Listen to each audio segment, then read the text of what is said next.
Welcome back and welcome to Adding Fractions Part 2. Okay, this is the second part of the video Adding Fractions, and this time we're going to step it up a little bit. So rather than adding 2 fractions, we're going to add 3 fractions.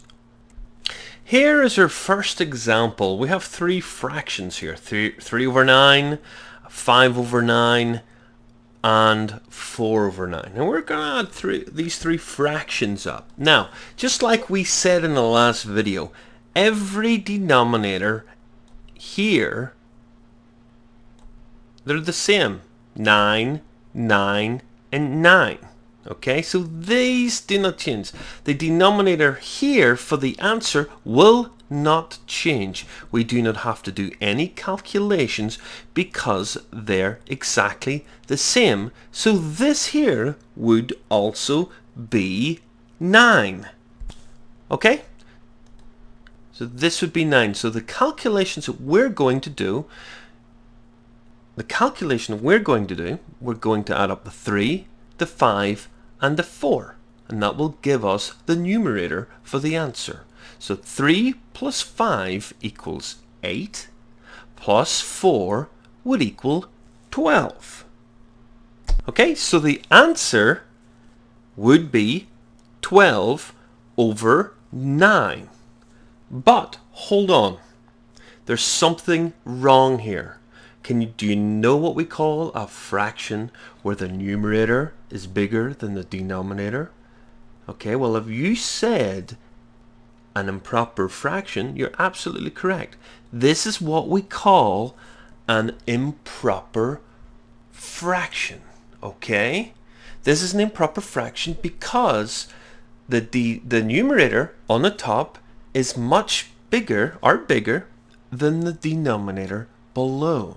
So we have to change this into a mixed number. That will be a whole number and a fraction.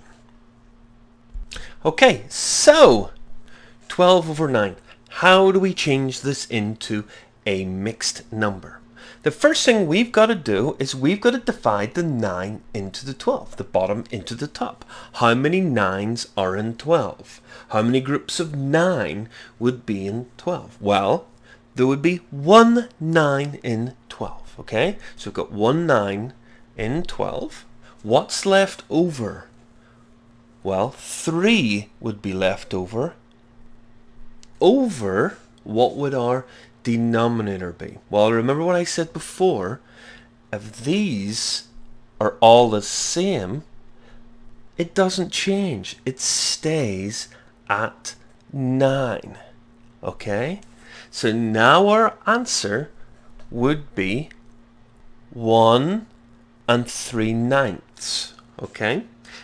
Alright, now we could bring this down to its lowest terms. Alright, so I don't want to get complicated and I don't want to confuse you. So if you're not so sure, you can stop the video now and practice these. If you want to find out how to bring this down to its lowest terms, just listen on. Okay? Well, to bring it down to its lowest terms, we notice the 3 and the 9 can be equally divided by 3 because there are there's 1 3 in 3 and there are 3 3s in 9, and of course our whole number doesn't change, so that 3/9 is actually the same as 1/3. It's an equivalent fraction brought down to its lowest terms, 3 over 9 to 1 over 3. There is a separate video explaining this, so if you don't understand what I just did there in terms of bringing it down to its lowest terms, don't worry, you can watch this the separate video. Okay, well, thank you.